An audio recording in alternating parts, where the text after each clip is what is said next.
بسم الله الرحمن الرحيم هذا القرآن يوحدنا لطريق الخير يوجهنا الله تعالى أنزله ورسول الله معلمنا هذا القرآن يوحدنا لطريق الخير يوجهنا الله تعالى أنزله ورسول الله معلمنا هذا القرآن هو الهادي لأوائلنا وأواخرنا يدعو للعلم وللعمل لا شيء سواه يهذبنا هذا القرآن هو الهادي لأوائلنا وأواخرنا يدعو للعلم وللعمل لا شيء سواه يهذبنا الحمد لله رب العالمين والعاقبة للمتقين ولا عدوان إلا على الظالمين والصلاة والسلام على أشرف الأنبياء والمرسلين محمد صلى الله عليه وسلم وعلى آله وصحبه أجمعين أما بعد يقول الله تبارك وتعالى في محكم التنزيل العظيم يا أيها الذين آمنوا اتقوا الله حق تقاته ولا تموتن إلا وأنتم مسلمون يا أيها الناس اتقوا ربكم الذي خلقكم من نفس واحدة وخلق منها زوجها وبث منهما رجالا كثيرا ونساء واتقوا الله الذي تساءلون به والأرحام إن الله كان عليكم رقيبا يا أيها الذين آمنوا اتقوا الله وقولوا قولا سديدا يصلح لكم أعمالكم ويغفر لكم ذنوبكم ومن يطع الله ورسوله فقد فاز فوزا عظيما கண்ணியத்துக்குரிய எல்லாம் வல்ல அல்லாஹ்வின் நல்லடியார்களே, அன்புள்ள தோழர்களே, நபி வழி தொழுகையும் நாம் விடும் தவறுகளும் என்ற ஒரு தலைப்பு எனக்கு தரப்பட்டிருக்கின்றது. இந்த தலைப்பு சமுதாயத்துக்கு புதிய ஒன்று அல்ல. நபி ஸல்லல்லாஹு அலைஹி வஸல்லம் அவர்கள் கூட சஹாபாக்களுக்கு அடிக்கடி எவ்வாறு தொழ வேண்டும் என்பதை அவர்கள் பாடமாக கற்றுக் கொடுப்பார்கள். அதற்கான பல காரணங்கள் இருந்தது. புதிதாக இஸ்லாத்தை தழுவி வருகின்றவர்களுடைய தொகை அதிகரிக்கும் போது அவர்கள் தொழுகையிலே பிளவிடுவார்கள், தவறு விடுவார்கள். அதனால் புதிதாக கற்றுக்கொள்கின்றவர்களுக்கும் அவர்கள் கற்றுக்கொள்வதற்காகவும் மறந்தவர்கள் திருத்திக் கொள்வதற்காகவுமாக அவர்கள் அடிக்கடி தொழுகை பாடங்கள் கற்றுக் கொடுப்பார்கள். மிம்பரிலே இருக்கின்ற நிலைமையில் கூட எப்படி நிலையில் நிற்க வேண்டும், எப்படி தக்பீர் கட்ட வேண்டும், எப்படி ருக்கு செய்ய வேண்டும், இப்படியான இந்த நடைமுறைகளை எல்லாம் அவர்கள் கற்றுக் கொடுக்கக்கூடியவர்களாக இருந்தார்கள்.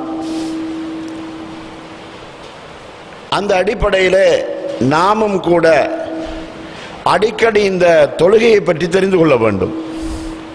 தொழுகையிலே மக்கள் பிழை விடுவார்கள், அந்த பிழையை திருத்திக் கொள்ள வேண்டும். உதாரணத்துக்கு ஒரு சந்தர்ப்பத்தில் நபி ஸல்லல்லாஹு அலைஹி வஸல்லம் அவர்கள் வருகிறார்கள், மஸ்ஜிதுக்குள்ளே வருகிறார்கள். வயது குறைந்த ஒரு நபித்தோழர் அவருடைய வலது கையை கீழே வைத்து இடது கையை மேலே வைத்து தக்பீர் கட்டி கொண்டிருக்கிறார். நபி ஸல்லல்லாஹு அலைஹி வஸல்லம் அவர்கள் அங்கே வந்து என்ன செய்தார்கள்? அவருடைய தொழுகையை முடித்து விடவில்லை. அவர் தொழுது கொண்டிருக்கின்ற நிலையிலேயே நபி அவர்கள் வலது கையை அப்படி எடுத்து இடது கைக்கு மேல வைத்து விட்டார்கள். அப்படி திருத்தி கொடுத்தார்கள்.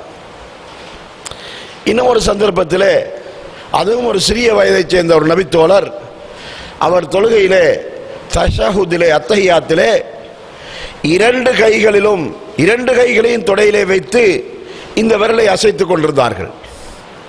நபி ஸல்லல்லாஹு அலைஹி வஸல்லம் அவர்கள் அந்த தோழருக்கு அஹித் அஹித், ஒரு கையை பயன்படுத்து என்று சொன்னார்கள். அதற்காக அவருடைய தொழுகையை முடித்து விடவில்லை. தொழுது கொண்டிருக்கிறவர் அப்படியே தொழுது கொண்டிருக்க விட்டு சொல்லிக் கொடுத்தார்கள். ஒரு கையை பயன்படுத்து என்று சொல்லிக் கொடுத்தார்கள். இதே மாதிரியாக, அதாவது சுன்னத்தான ஒரு தொழுகை தொழுது கொண்டிருக்கின்ற நேரத்திலே ஒரு ஃபர்து தொழுகைக்காக இகாமத்து சொல்லப்பட்டு விட்டால் அந்த இடத்திலே அந்த சுன்னத்தான தொழுகையை விட்டு அந்த சஃபிலே வந்து சேர்ந்து கொள்ள வேண்டும். இதுதான் நபி ஸல்லல்லாஹு அலைஹி வஸல்லம் காட்டி தந்திருக்கின்ற நடைமுறை. இப்போ உதாரணத்துக்கு நீங்க மஸ்ஜிதுக்கு நுழையிறீங்க, தஹியத்துல் மஸ்ஜித் தொழுகிறதுக்காக தக்பீர் கட்டி ஒரு ரக்காத் தொழுதுட்டீங்க, 2 ரக்காத்துக்கு எந்திரிக்கிறீங்க. அப்ப இக்காமத்து சொல்லப்படுகிறதா? அதை விட்டுட்டு நேர வந்து சஃப்ல நிற்க வேண்டும். அப்படி நின்றால் நீங்கள் 2 ரக்காத்துக்கு வைத்த அந்த நியத்து இருக்கின்றதே, அந்த நியத்து அப்படியே உங்களுக்கு கிடைத்து விட்டது. 2 ரக்காத்துடைய நன்மை கிடைத்து விடுகின்றது. அதே நேரத்தில் நபி அவர்கள் காட்டி தந்த சுன்னாவை பின்பற்றிய நன்மையும் இரண்டாவதாக கிடைக்கின்றது.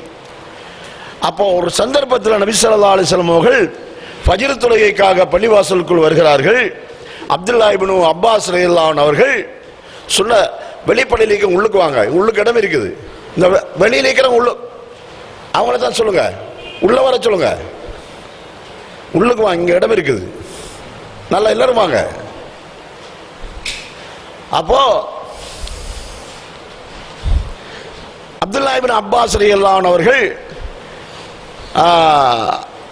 சுன்னத்து தொழுது கொண்டிருக்கிறார்கள். இகாமத்து சொல்லப்பட்டு கொண்டிருக்கின்றது. ஒரு சுன்னத்து தொழுகையை தொடருகிறார்கள்.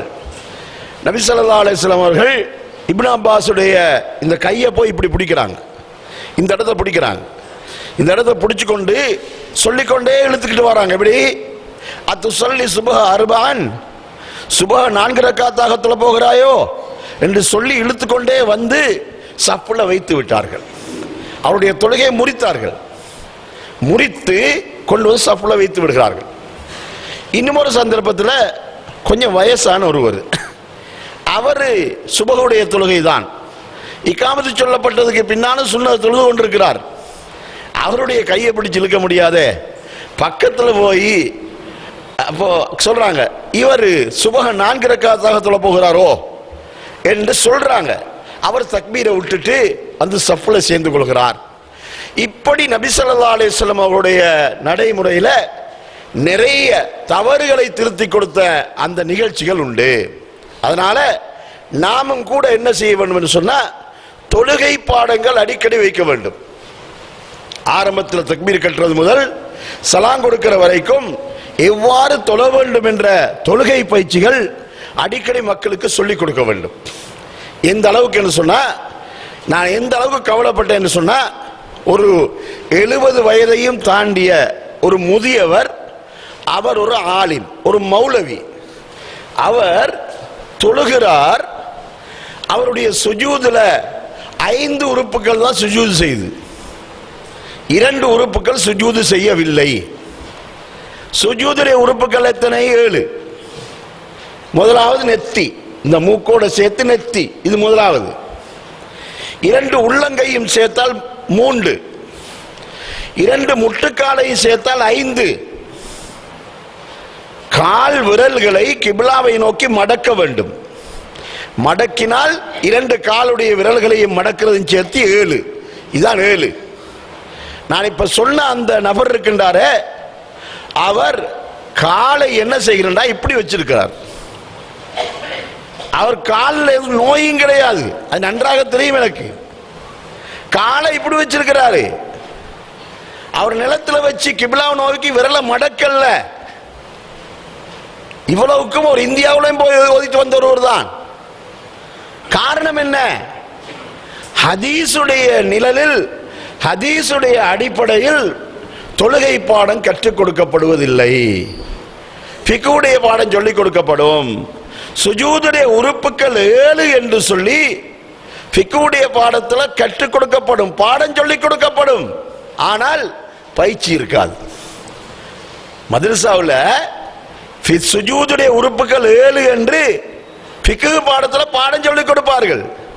ஆனா பிள்ளைகளை கூப்பிட்டு வைத்து 7 உறுப்பு இப்படித்தான் சுஜூது செய்ய வேண்டும் என்று பயிற்சி கொடுக்க மாட்டார்கள்.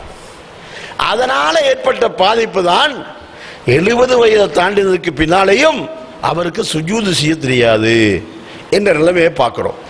அதனால யாராவது தொழுகையில் ஒரு பிள்ளையை சுட்டி காட்டினா நாம கோபப்படக்கூடாது, அவருக்காக துஆ கேட்கணும். அல்லாஹ் உமக்கு அருள் செய்வானாக, துஆ கேட்டு அந்த பிழையை நாம ஏற்றுக்கொள்கின்ற பழக்கம் நம்மிடத்தில் இருக்க வேண்டும். சகோதரர்களே, இன்னைக்கு நாம் பார்க்கிறோம் தொழுகையுடைய சஃப் இருக்கின்றது அல்லவா, இந்த சஃப்பை நபி ஸல்லல்லாஹு அலைஹி வஸல்லம் அவர்கள் எந்த அளவுக்கு வலியுறுத்தி இருக்கிறார்கள் என்று சொன்னால், சஃப்பிலே கோணல் ஏற்பட்டால் உங்களுடைய உள்ளங்களுக்கிடையிலும் கோணங்கள் ஏற்பட்டுவிடும், உங்களுடைய உள்ளங்களுக்கிடையிலும் கோணல்கள் ஏற்பட்டுவிடும், உங்களுக்கு மத்தியில நல்ல உறவுகள் இருக்க மாட்டாது. சஃப்ல சரியாயிருங்க. எப்படி சஃப்பை எங்கிருந்து சரி பார்க்க வேண்டும்? பின்கால், குதிகால், குதிகால் நேராக இருக்க வேண்டும்.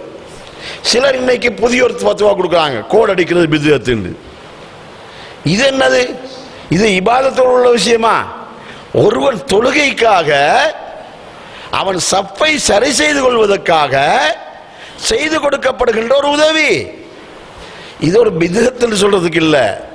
பித்அத் எதுல உண்டு, எதுல பித்அத், எதுல இந்த நடைமுறை வாழ்க்கை என்ற வித்தியாசம் தெரியாம சிலர் சொல்லுவார்கள்.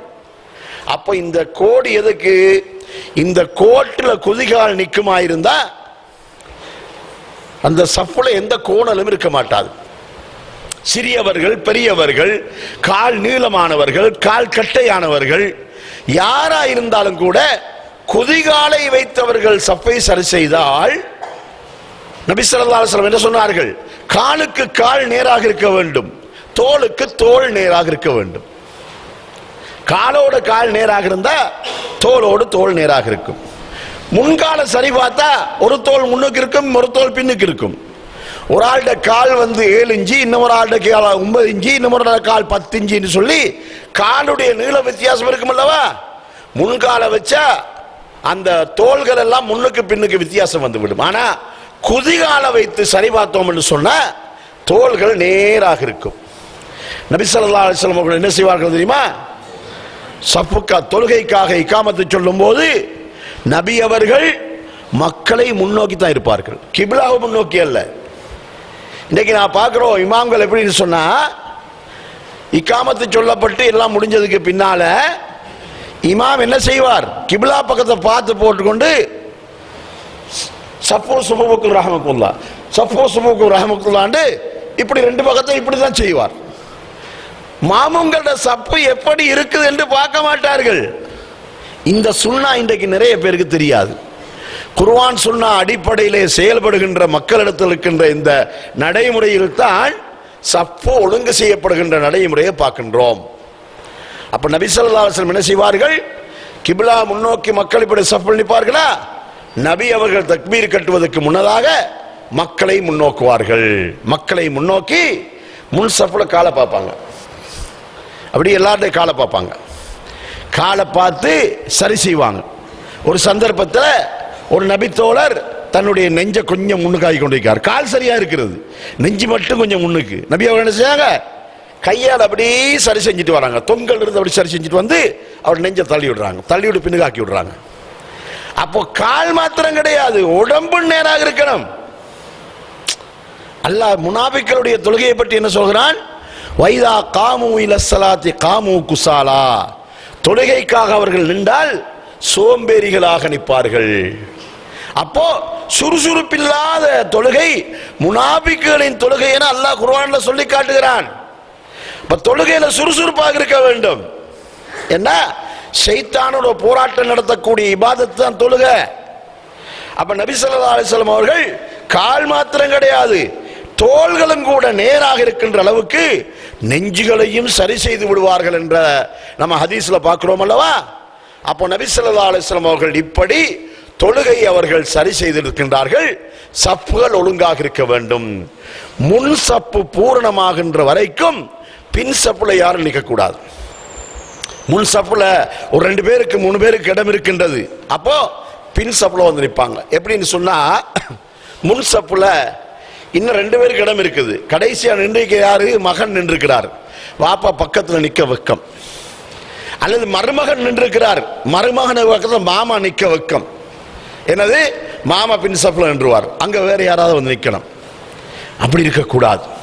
அதாவது நபி ஸல்லல்லாஹு அலைஹி வஸல்லம் அவர்கள் ஒரு சப்பை விட்டு விட்டு 2வது சப்பிலே தனிமையாக நிற்கின்றவரை நபி அவர்கள் கண்டிச்சிருக்கிறாங்க.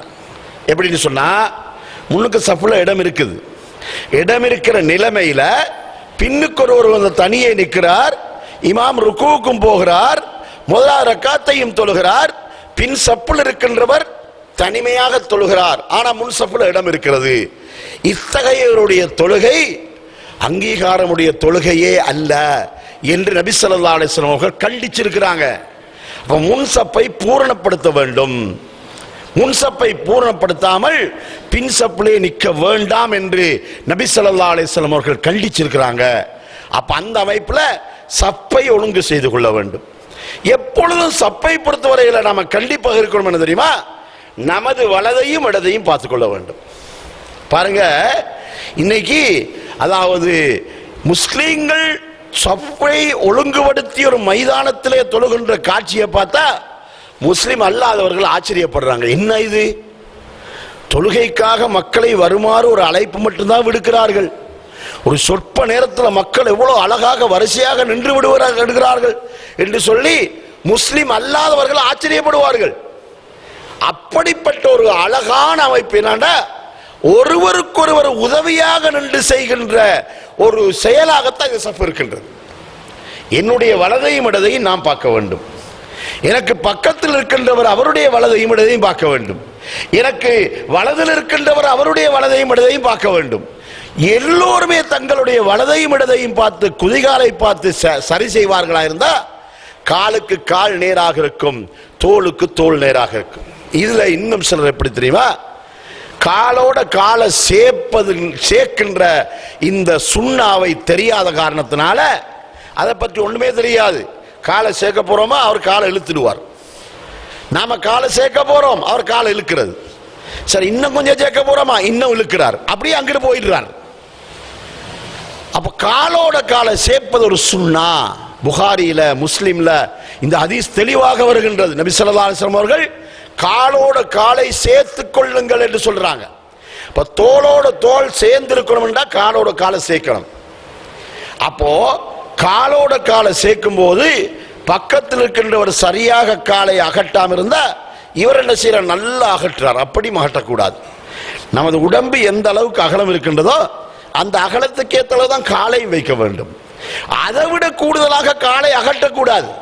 அப்படி அகற்றுவது நமக்கு சுன்னா இல்லை. ஒவ்வொருவருமே தங்களுடைய இந்த உடம்புக்கு நேரான அளவுக்கு காலை அகற்றிக் கொள்வார்களா இருந்தா காலோட கால் சேர்ந்து விடும். இந்த சுன்னா கடைபிடிக்கப்பட வேண்டும்.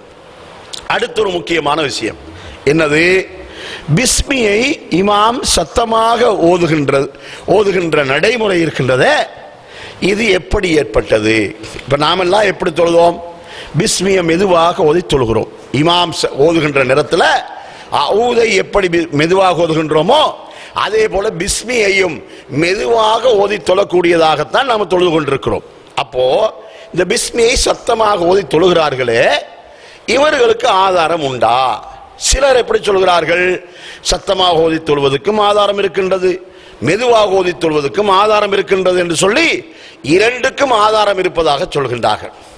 சத்தமாக ஓதி தொழுவதற்கு ஒரு ஹதீஸ் இருக்குது, அது ஆதாரபூர்வமானது தான்.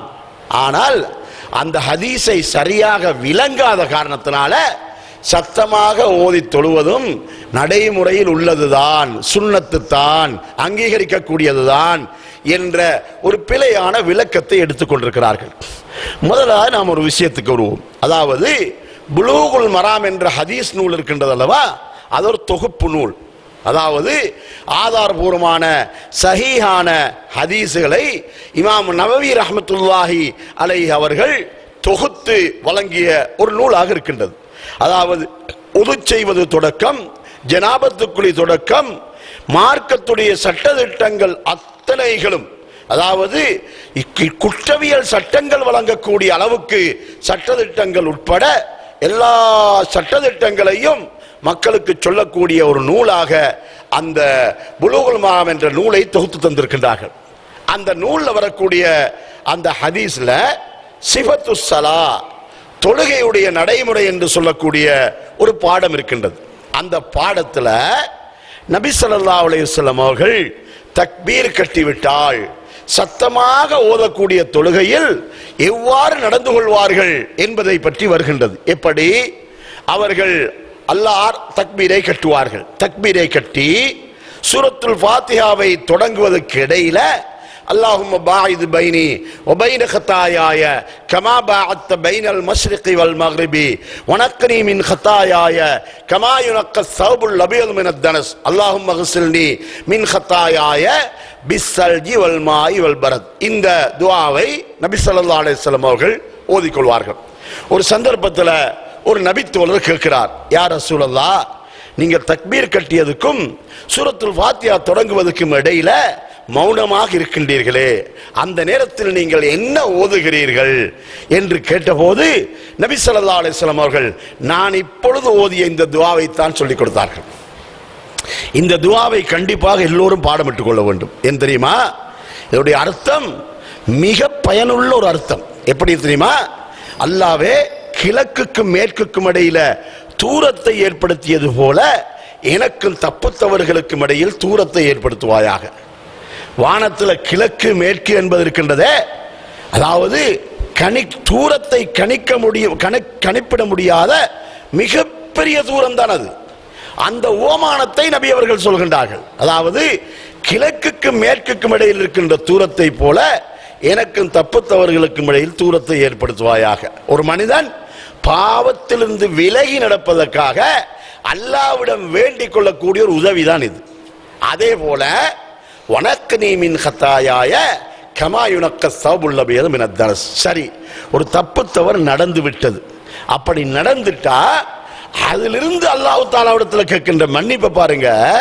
அல்லாஹ்வே, வெள்ளை ஆடை அழுக்காவினால் அது கழுவப்பட்டதும் எப்படி தூய வெள்ளையாகுமோ அதுபோல என்னுடைய பாவக்கரையை கழுவி பரிசுத்தமாக்குவாயாக. எவ்வளவு அழகான ஒரு துஆ. அடுத்தது அல்லாஹும்ம அக்ஸில்னி பிஸ்ஸல்ஜி வல் மாஇ வல் பரத். அல்லாஹ்வே, தண்ணீரை கொண்டும் குளிர் நீரை கொண்டும் தண்ணீரை கொண்டும் என்னுடைய பாவக்கரைகளை கழுவிடுவாயாக என்று கேட்கின்ற ஒரு பிரார்த்தனையாக இது இருந்து கொண்டிருக்கின்றது. நபி ஸல்லல்லாஹு அலைஹி வஸல்லம் அவர்கள் அந்த நபித்தோழர் கேட்டபோது இதைத்தான் சொன்னார்கள். நான் இதைத்தான் ஓதினேன் என்று நபி அவர்கள் சொல்லி காட்டினார்கள். அப்ப புலூகுல் மராமில் எப்படி வருகிறது என்று சொன்னால், அனஸ் ரலியல்லாஹு அன்ஹு அவர்கள் சொல்கிறார்கள், நபி ஸல்லல்லாஹு அலைஹி வஸல்லம் அவர்கள் தக்பீர் கட்டியதுடன் சூரத்துல் ஃபாத்திஹாவை தொடங்கும் போது அல்ஹம்தை கொண்டு தொடங்கினார்கள். எப்படி தொடங்கினார்கள்? சத்தமாக ஓதக்கூடிய அந்த ரக்காத்திலே அல்ஹம்தை கொண்டு தொடங்கினார்கள். யார் அறிவிக்கிறது? அனஸ் ரலியல்லாஹு அன்ஹு. இந்த ரிவாயத் புகாரியில் வருது, முஸ்லிமில் வருகிறது. நான் இப்போது சொல்லக்கூடிய புலூகுல் மராமில் வருகிறது. புலூகுல் மராம் தமிழ் மொழிபெயர்ப்பு இருக்கின்றது. நமது சில சகோதரர்களிடத்தில் அது இருக்கும். நீங்க எடுத்து பிரட்டி பாருங்க. அப்போ தொழுகையுடைய பாடத்துல நான் இப்ப சொல்லக்கூடிய இந்த ஹதீஸ் வரும். அப்போ அல்ஹம்தை கொண்டு தொடங்கினார்கள். இது ஒரு ரிவாயத்தா? அடுத்த ஒரு ரிவாயத்தை பாருங்க. அதே அனஸ் ரலியல்லாஹு அறிவிக்கிறாங்க, நபி ஸல்லல்லாஹு அலைஹி வஸல்லம் அவர்கள் பிஸ்மியை சத்தம் உயர்த்தாமல் ஓதினார்கள். அடுத்த ஹதீஸ், பிஸ்மியை சத்தம் உயர்த்தாமல் ஓதினார்கள். அப்போ பிஸ்மி ஓதினார்களா இல்லையா? அல்ஹம்தை கொண்டு தொடங்கினார்கள் என்று சொன்னா பிஸ்மி ஓதப்படுமா இல்லையா? பிஸ்மியை ஓத வேண்டுமா இல்லையா? அது ஓதப்படக்கூடிய ஒன்றா இல்லையா என்ற ஒரு கேள்வி என்பதும் அல்லவா? அந்த கேள்விக்கு இடமே இல்லை.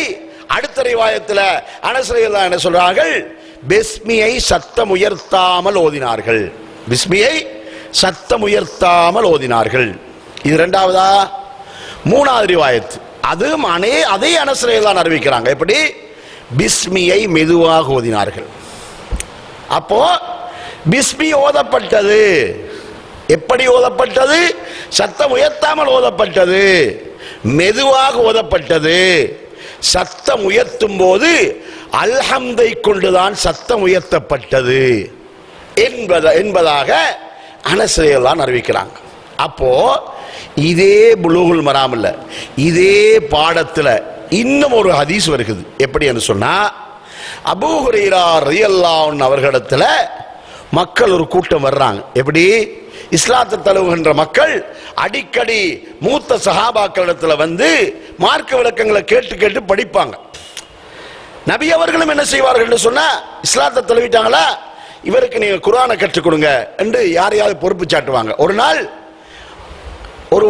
ஒருவர் வந்து இஸ்லாத்தை ஏற்றுக்கொண்டார். இஸ்லாத்தை ஏற்றுக்கொண்ட உடனே நபி ஸல்லல்லாஹு அலைஹி வஸல்லம் அவர்கள் பக்கத்தில் இருந்து உமர் ரலியல்லாஹு, உமரே இவருக்கு நீ குர்ஆனை கற்றுக் கொடு என்று சொல்ல, அவருக்கு கற்றுக் கொடுத்த முதலாவது சூரா இதா ஸுல்ஸிலத்தில் அர்து ஸில்ஸாலஹா என்ற சூரா தான்.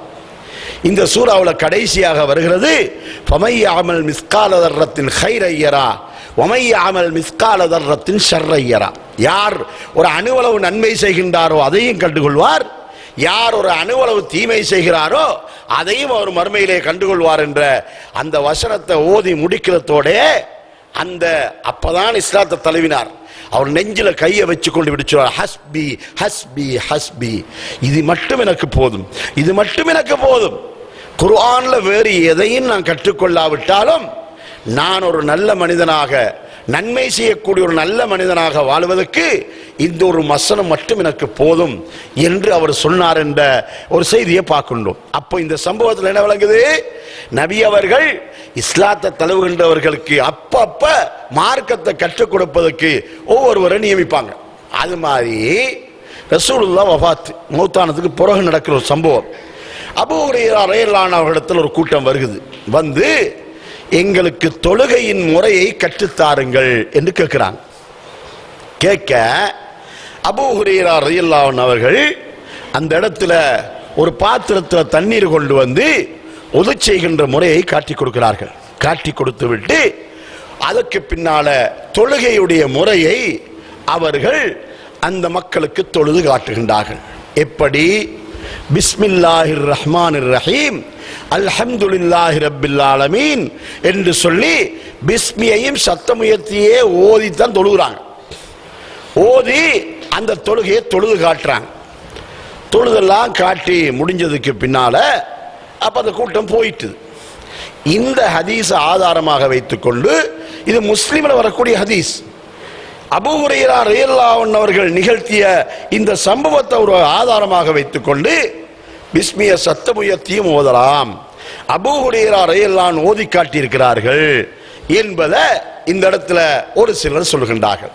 சகோதரர்களே, இந்த ஹதீஸை நாம எப்படி விளங்கணும் தெரியுமா?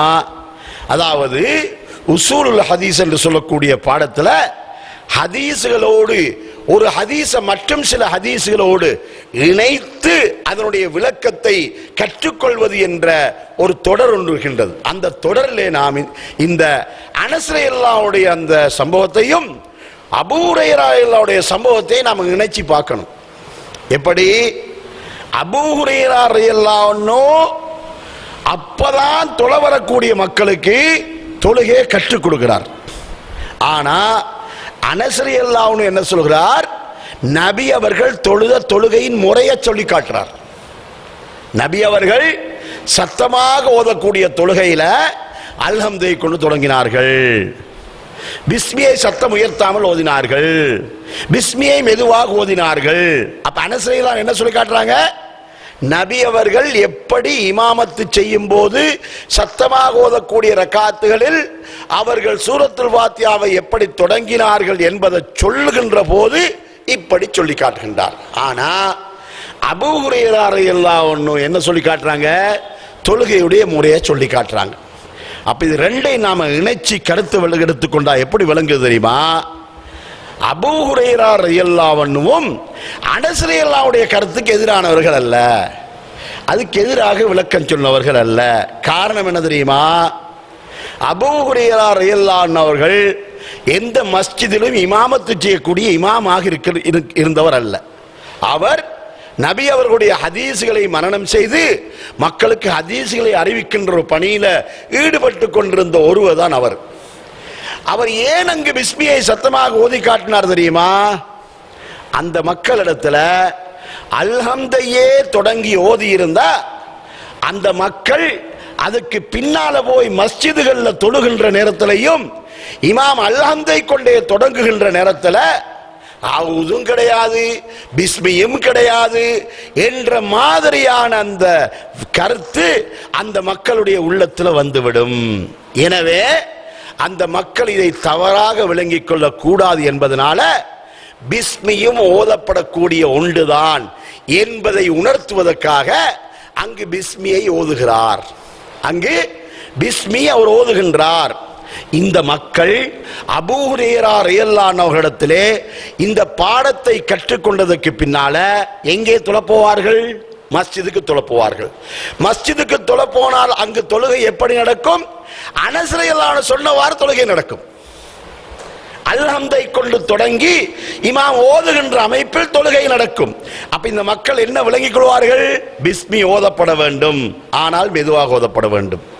இப்பொழுது இமாம் ஓதுகிறாரே, இமாம் ஓதுவது போலதான் பிஸ்மி ஓதப்பட வேண்டும், மெதுவாக ஓதப்பட வேண்டும், சத்தம் உயர்த்தாமல் ஓதப்பட வேண்டும் என்று அந்த மக்கள் தானாக விளங்கிக் கொள்வார்கள். அப்போ அபூ ஹுரைரா ரலியல்லாஹு அன்ஹு அவர்கள் மக்களுக்கு தொழுகையை கற்றுக் கொடுக்கக்கூடிய ஒரு பாடம் தான் நடத்தினார்கள் என்பதை இதிலிருந்து நாம விளங்கிக் கொள்கிறோம். இதுக்கு இன்னும் ஒரு நிகழ்ச்சி நமக்கு ஒரு சிறந்த ஆதாரம். புகாரில் ஒரு சம்பவம் வருகிறது. எப்படி சொன்னா, அப்துல்லா இப்னு அப்பாஸ் ரலியல்லாஹு அன்ஹு அவர்கள் ஒரு சந்தர்ப்பத்தில் ஒரு ஜனாசா தொழுகையை தொழுகின்ற போது சூரத்துல் ஃபாத்தியாவை சத்தமாக ஓதிட்டாங்க, ஓதி தொழுவிச்சாங்க. எதற்காக செய்தார்கள் தெரியுமா? ஜனாசா தொழுகையில முதலாம் தக்பீருக்கு பின்னால சூரத்துல் ஃபாத்தியாவுக்கு பதிலாக வேறு சில துஆக்களை ஓதுகின்ற நடைமுறை சிலரிடத்தில் இருந்ததாக அவர்களுக்கு செய்தி கேள்விப்படுகிறது.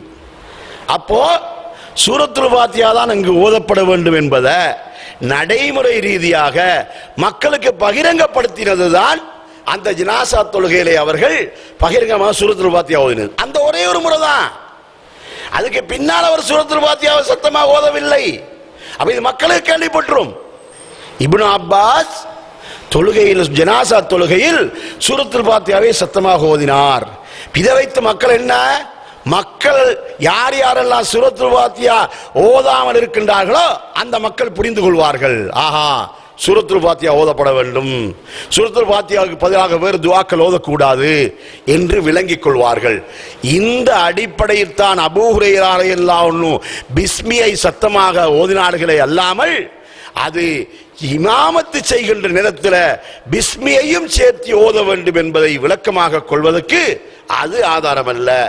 நபி அவர்கள் எப்படி தொழுதார்கள் என்று அனஸ் ரலியல்லாஹு அன்ஹு சொல்லி காட்டினார்களோ அதுதான் அதுக்கு ஆதாரமாக இருந்து கொண்டிருக்கின்றது. சகோதரர்களே, அடுத்த ஒரு முக்கியமான விஷயத்தை நாம் விளங்கிக் கொள்ள வேண்டும். அதாவது இன்னைக்கு நாம் பார்க்கின்றோம், அதாவது தொழுகையுடைய இந்த நடைமுறை இருக்கின்றதே, இந்த நடைமுறையை பற்றி நான் மிக கவனமாக ஒரு விஷயத்தை விளங்க வேண்டும். என்ன தெரியுமா? அல்லாஹ் தஆலா இந்த தொழுகையை அவனை நினைவு கூறுவதற்காக நமக்கு கடமையாக்கிய ஒரு வணக்கம் தான் இந்த தொழுகை. அகிமிஸ் ஸலாத்த லிذிக்ரி, என்னை நினைவுபடுத்துவதற்காக தொழுகையை நிலைநாட்டுவாயாக. இது அல்லாஹ்வுடைய கட்டளையின்படி தான் நம்ம தொழுகிறோம். இப்போ நாம இஷா தொழுதோமே, இது அல்லாஹ்வுடைய கட்டளை. அவன் நமக்கு உத்தரவிட்டான், தொழச் சொன்னான், நபி அவர்கள் தொழுது காட்டினார்கள், அதைத்தான் நாம தொழுகிறோம். அப்போ ஆதம் அலைஹிஸ்ஸலாம் தவறிழைத்தார்கள். தவறிழைத்த நேரத்தில் எப்படி பாவ மன்னிப்பு கேட்க வேண்டும் என்று தெரியாமல் இருந்த போது அல்லாஹு தஆலா அந்த வாசகங்களை கற்றுக் கொடுத்தார். 7வது அத்தியாயத்தின் 23ஆம் வசனத்தில் வருகின்றது, ரப்பனா லலம்னா அன்ஃபுஸனா வ இல்லம் தக்ஃபிர் லனா வ தர்ஹம்னா லனகூனன்ன மினல் காசிரீன். எங்களுடைய நாயனே, எங்களுக்கு நாங்களே அநியாயம் செய்து கொண்டோம், நீ எங்களை மன்னித்து எங்கள் மீது அன்பு காட்டாவிட்டால் நாங்கள் நஷ்டமடைந்தவர்களாக ஆகிவிடுவோம் என்று சொல்லி கணவனும் மனைவியும் சேர்ந்து கேட்குமாறு அல்லாஹ் தஆலா இந்த துஆவை கற்றுக் கொடுக்கிறார். அப்போ தவறிழைத்தவர் எப்படி பாவ மன்னிப்பு கேட்க வேண்டும் என்பதையும் அல்லாஹ் தான் கற்றுக் கொடுக்கிறார். அதே போல நாம பெற்றோர்களுக்காக துஆ கேட்க வேண்டும். அதையும் அல்லாஹ் தான் நமக்கு கற்றுத் தருகிறான். வக்குல் ரப்பிர்ஹம்ஹுமா கமா ரப்பயானி ஸகீரா. நீ சொல்லு, உன்னுடைய தாய்க்கும் தந்தைக்குமாக துஆ கேட்கும் போது நீ எப்படி கேட்க வேண்டும் தெரியுமா? அல்லாஹ்வே, நான் சிறு பிள்ளையாக இருக்கின்ற போது என்னுடைய தாயும் தந்தையும் என் மீது இரக்கம் காட்டி எப்படி என்னை அவர்கள் பராமரித்தார்களோ அதே போல நீயும் அவர்கள் மீது இரக்கம் காட்டுவாயாக. இந்த துஆவை அல்லாஹ் தான் நமக்கு கற்றுத்தந்து உன்னுடைய பெற்றோர்களுக்காக நீ கேளு. அதே போல தொழுகையில் நம்ம சூரத்துல் ஃபாத்திஹாவுல இஹ்தின ஸிராத்தல் முஸ்தகீம் ஸிராத்தல் லதீன அன்அம்த அலைஹிம், எங்களுக்கு நேரான வழியை காட்டுவாயாக, இவர்களுக்கு நீ அருள் புரிந்து அந்த வழியில் அவர்கள் நடந்தார்களோ அவர்கள் சென்ற வழியை காட்டுவாயாக. இது அல்லாஹ் தான் நமக்கு கற்றுத் தருகிறான். தந்து இதனை தொழுகையில கேளு என்று அல்லாஹ் தஆலா நமக்கு கட்டளை இடுகின்றான். அப்போ நாம செய்யக்கூடிய ஒவ்வொரு நடைமுறையையும் அல்லாஹ் தான் நமக்கு கற்றுத் தருகிறான். அதனால அல்லாஹ் கற்றுத்தந்தவாறு நாம செயல்பட வேண்டும் என்பதுதான் நமக்குரிய கடமை. ஏன் இதை சொல்லுகிறேன் தெரியுமா? தொழுகையுடைய நடைமுறைய நபி அவர்கள் எப்படி செய்து காட்டினார்களோ அப்படித்தான் செய்ய வேண்டும். அதுக்கு மாற்றமாக செய்தால் அல்லாஹு தஆலா அந்த தொழுகையை அங்கீகரிக்க மாட்டான். அவன் அதை ஒருபோதும் அவன் ஏற்றுக்கொள்ள மாட்டான். காரணம் என்ன? தொழுகின்ற நடைமுறையை அல்லாஹு தஆலா நபியுடைய உள்ளத்தில் உதிக்க செய்து நபி அவர்கள் நமக்கு தொழுது காட்டியதல்ல தொழுகை. நபி அவர்களுடைய உள்ளத்தில் உதிக்க செய்த மார்க்க விஷயங்கள் நிறைய உண்டு, அதை அவர்கள் நமக்கு சொல்லி காட்டியிருக்கிறார்கள். ஆனா தொழுகையுடைய நடைமுறை இருக்கின்றதே, அதை அல்லாஹ் தஆலா நமக்கு எப்படி காட்டி தந்தான் தெரியுமா? ஜிப்ரீல் அலைஹிஸ்ஸலாம் அவர்கள் வந்து நபி ஸல்லல்லாஹு அலைஹி வஸல்லம் அவர்களுக்கு தொழுது காட்டினார்கள்.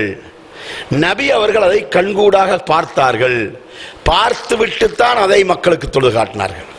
அப்போ இந்த தொழுகையுடைய நடைமுறையை அல்லாஹ் தான் முதலாக ஜிப்ரீல் அலைஹிஸ்ஸலாத்துக்கு கற்றுக் கொடுக்கிறான். அவர்கள் நபி அவர்களுக்கு கற்றுக் கொடுக்கிறார்கள், நபி அவர்கள் மக்களுக்கு கற்றுக் கொடுக்கிறார்கள். அப்போ தொழுகையுடைய நடைமுறையில நாம நினைச்சதை எதையுமே கொண்டு வந்து புகுத்தக்கூடாது. நம்முடைய சிந்தனைப்படி நம்முடைய ஆய்வுப்படி எதையும் தொழுகையில கொண்டு வந்து சொருகக்கூடாது. நமக்கு எந்த அதிகாரமும் கிடையாது. அல்லாஹ்வுடைய தூதருக்கு கூட அல்லாஹு தஆலா அந்த அதிகாரத்தை கொடுக்கவில்லை. ஒரு நல்ல ஒரு உதாரணத்தை பாருங்கள்.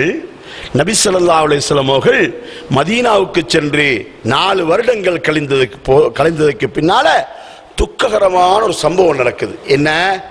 முஸ்லிம்களுடைய பலத்தை குறைக்க வேண்டும் என்பதற்காக வேண்டி முஸ்லிம்கள கொஞ்சம் பேரை கொலை செய்ய வேண்டும் என்று திட்டம் போட்டு ஒரு கூட்டத்தார் தாவா பிரச்சாரத்துக்காக சஹாபாக்களை அழைத்து செல்வது போன்று அழைத்து சென்ற இடத்துல அந்த மக்களை ஒரு கூட்டத்தார் கொலை செய்து விடுகின்றார்கள்.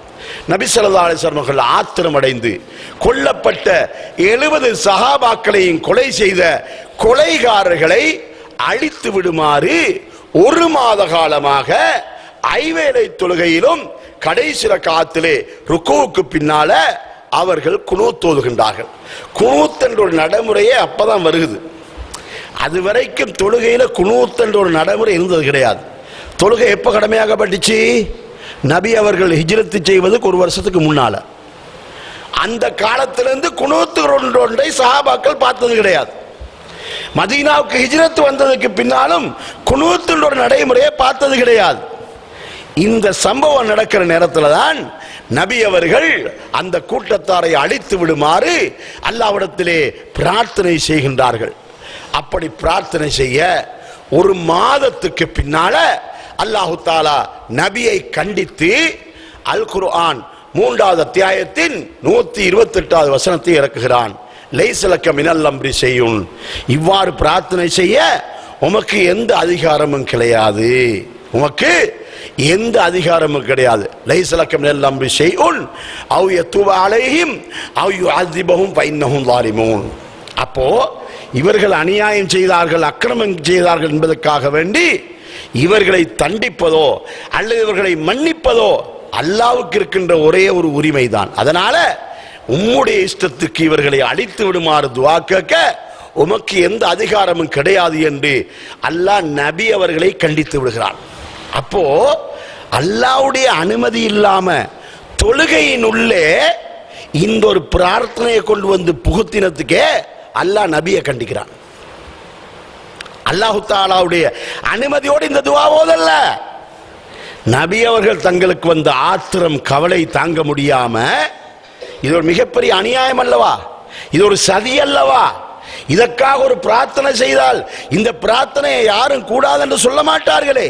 ஆனாலும் கூட நபி அவர்கள் எங்கே செய்தார்கள்? தொழுகையின் உள்ளே.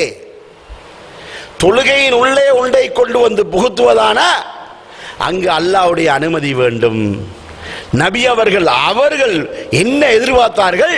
அல்லாஹ் இதை கபூல் செய்வான், இதை அங்கீகரிப்பான் என்று எதிர்பார்த்து தான் இந்த துஆவை கேட்டார்கள். அல்லாஹ் தஆலா என்ன சொன்னான்? உமக்கு இந்த அதிகாரம் கிடையாது, அழித்து விடுமாறு துஆ கேட்க உமக்கு எந்த அதிகாரமும் கிடையாது என அல்லாஹ் தஆலா கண்டித்தான் என்பதை புகாரி, முஸ்லிம் இதல்லாத இன்னும் பல கிரந்தங்கள்ல இந்த சம்பவத்தை நாம் பார்க்கிறோம் அல்லவா. இது நமக்கு தரக்கூடிய பாடம் என்ன தெரியுமா? நபியுடைய இஷ்டத்துக்கு கூட தொழுகையினுள்ளே ஒன்றை கொண்டு வந்து சேர்ப்பதற்கு அல்லாஹு தஆலா இடம் கொடுக்கவில்லை. ஏன்? அல்லாஹு தஆலா 53வது அத்தியாயத்தின் 3வது வசனத்திலே என்ன சொல்லி காட்டுகின்றான்?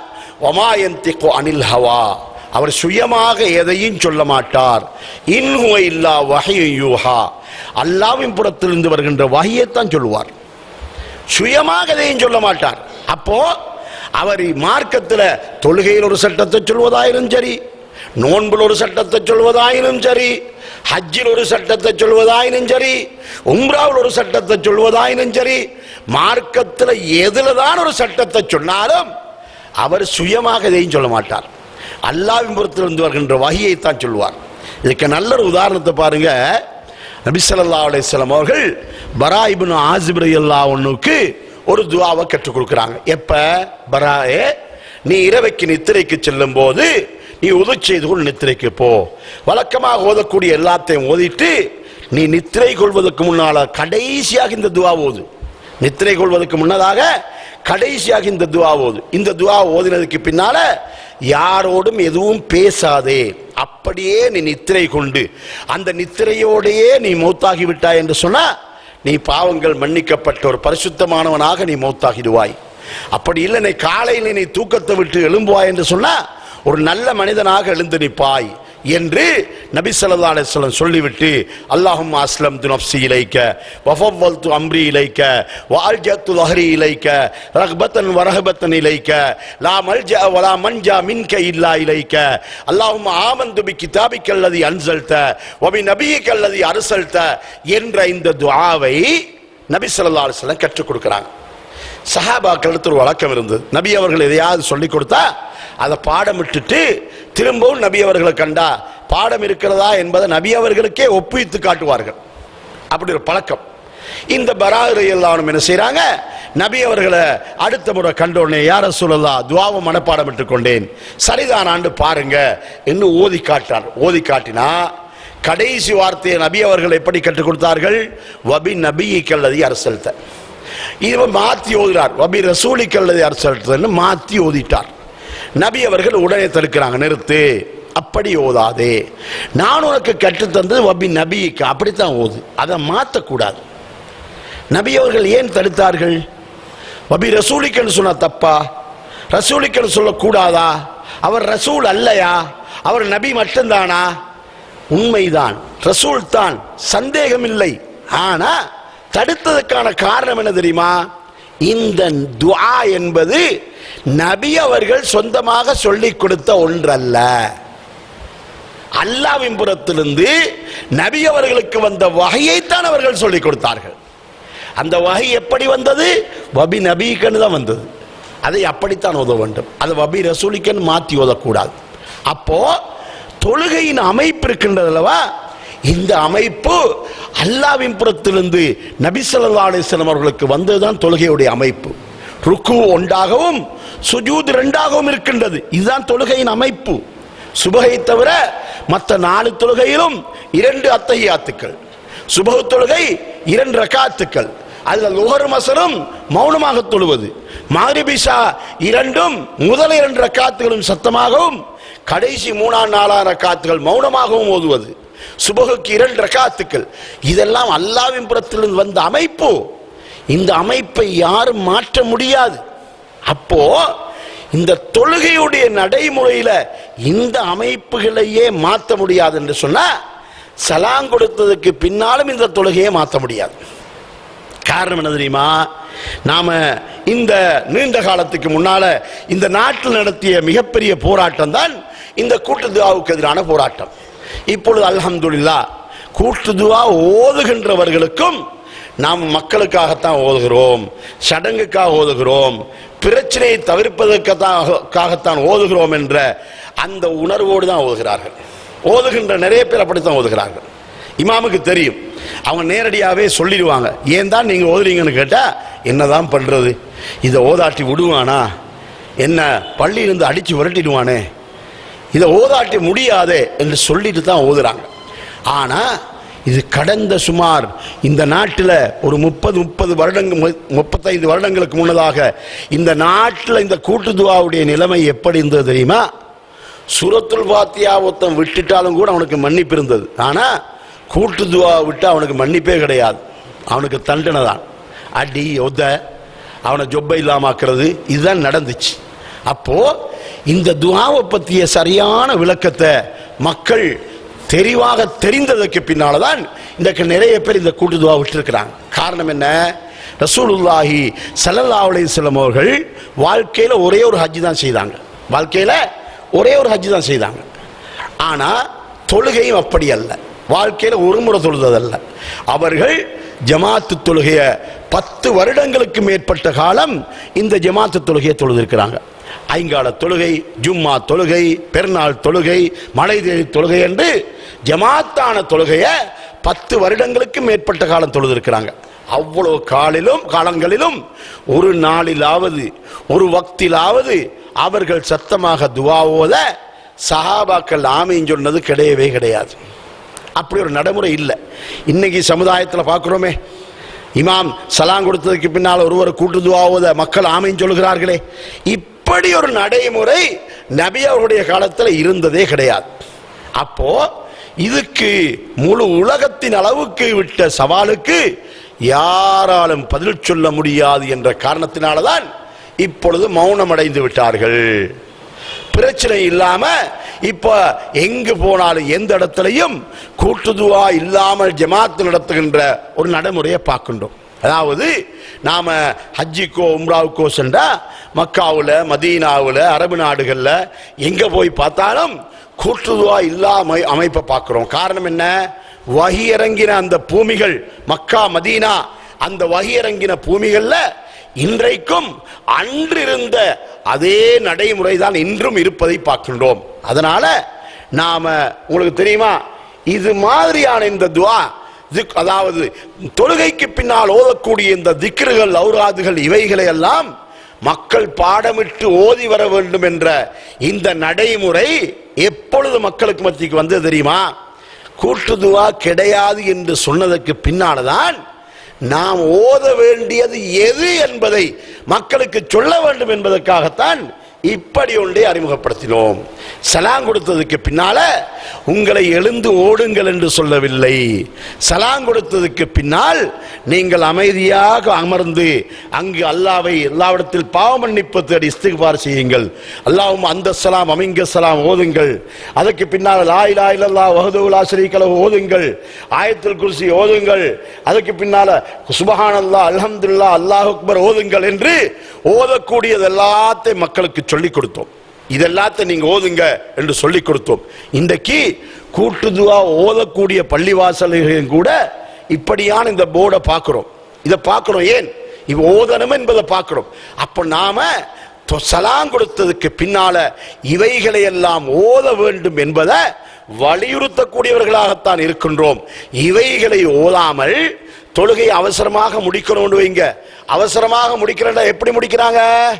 சலாம் கொடுத்து முடிஞ்ச உடனே ஒரு துஆவை ஓதிட்டு தான் அவசரமாக முடிக்கிறார்களே அல்லாம இந்த திக்ருகள், ஔராதுகளை ஓதிவிட்டு முடிக்கக்கூடியவர்களாக இன்று மக்கள் இல்லாத ஒரு நிலைமையை நாம் பார்க்கின்றோம். அதனால இந்த கூட்டு துஆ என்ற இந்த அமைப்பு இருக்கின்றது, இந்த அமைப்புக்கும் இஸ்லாத்துக்கும் எந்த சம்பந்தமும் கிடையாது. அதே மாதிரியாக இன்று மக்களிடத்தில் ஒரு குற்றச்சாட்டு என்ன தெரியுமா? சரி, நாம நம்முடைய வீட்டுக்கு பக்கத்தில் மஸ்ஜிதுகள் இருக்கின்றன, அந்த மஸ்ஜிதுகளில் தொழாம இந்த கூட்டுதுவா இல்லாத பள்ளிவாசல்களுக்கே போகுமாறு எங்களை சொல்லுகிறார்களே, ஏன் அப்படி போக வேண்டும்? அந்த மஸ்ஜிதிலே தொழுதுடலாம் தானே என்று ஒரு சிலர் ஒரு கருத்தை முன்வைக்கிறாங்க. சகோதரர்களே, அதாவது நமக்கு மத்தியில எந்த பிதுஅத்தும் இல்லாம பூரணமாக சுன்னா அமைப்புல நடைபெறக்கூடிய ஒரு தொழுகை ஒரு பள்ளிவாசலில் நடைபெறுகிறது என்று சொன்னா நாம அதைத்தான் தேடி போகணும், நாம அங்கதான் போகணும். காரணம் என்ன? பக்கத்தில் இருக்கின்ற பள்ளிவாசல்ல பிதுஅத்து நடக்கிறதா, அந்த பள்ளிவாசல்களுக்கு நாம முக்கியத்துவம் கொடுக்க கூடாது. அப்படி முக்கியத்துவம் கொடுக்காமல் இருந்தால்தான் அவர்களும் திருந்தக்கூடிய வாய்ப்பு இருக்கின்றது. காரணம் என்ன? நாம தொழுகின்ற தொழுகை பரிசுத்தமாக இருக்க வேண்டும். அங்கு தொழுகின்ற இமாமுடைய இமாமத்து பூரணத்துவமாக இருக்க வேண்டும். ஏன் தெரியுமா? இன்னைக்கு நாம் பார்க்கின்றோம், பிதுஅத்துகளுக்கு முக்கியத்துவம் கொடுக்கக்கூடிய பள்ளிவாசல்லே தொழுவிக்கின்ற இமாம்கள் தொழுகையை கூட பூரணமாக தொழாத ஒரு நிலைமையை பார்க்கின்றோம்.